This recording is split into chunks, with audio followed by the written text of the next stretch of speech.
Hey everyone, what's up? Thyworm here to talk about the latest patch notes for Pagan Online, patch notes version 0.1.1. There's some interesting changes which I want to highlight. Let's start with the heroes. First up is Lucian, who's being nerfed a little bit. Lucian is definitely my favorite character so far, with his casting and kiting style. He's also a little overpowered though, because you can basically non-stop cast your spells while moving and kiting around.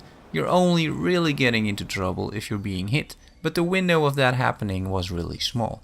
The nerfs are making Lucian a little bit more vulnerable when he's kiting, reason being an increase in cooldowns of spells and a reduction in blind effect duration from Sigil of Baron. This should make him a little bit more challenging to play, although I don't think the impact will be huge. The biggest nerf is for Damir, however, whose Bearserk effectiveness is basically cut in half. I haven't played this character yet, so I'm not going to comment too much on it. What's most interesting about the changes, however, is not so much the nerf, but the change that the developers are planning to compensate for this nerf. Damir is now able to move and attack simultaneously. This basically solves animation locking, which is a complaint that a lot of people currently have, myself included. Anya suffers from this as well, and I've played her a fair bit. Characters that are locked in place while executing abilities really kill the flow of the game, and sometimes it kills your characters too. Hopefully the animation locks will be brought down to a minimum and are seen only in cases where it makes sense, such as when you're channeling a powerful spell, for example. Speaking of Anya, she gets a few buffs. Health fragments will now heal 0.5% more than before, and the Bloodsucker does a lot more damage. The only drawback is a decreased range of the whip from 10 to 9 meters.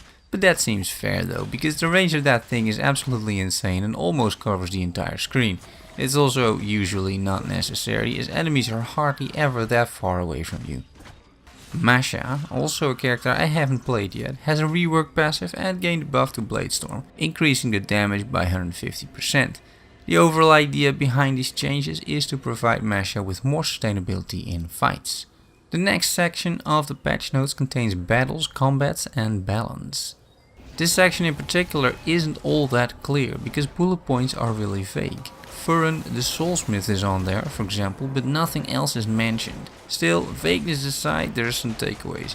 Requirements for hunts are lowered, which is good because completing hunts felt like playing Korean MMO. The requirements aren't the biggest problem of the hunts, however, if you ask me. What's worse is the fact that you can only have one active at a time. This means you need to specifically research where you can find this enemy, specifically target certain missions, and hope that monsters spawn in order to complete these hunts. This way you can finally unlock new assassinations, so you can unlock new characters.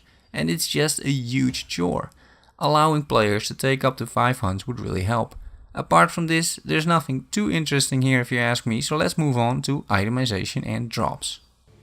I noticed that in level 20-ish areas I was still getting level 8 blueprints. I wasn't sure at the time, but it turns out to be a bug which is fixed in this patch.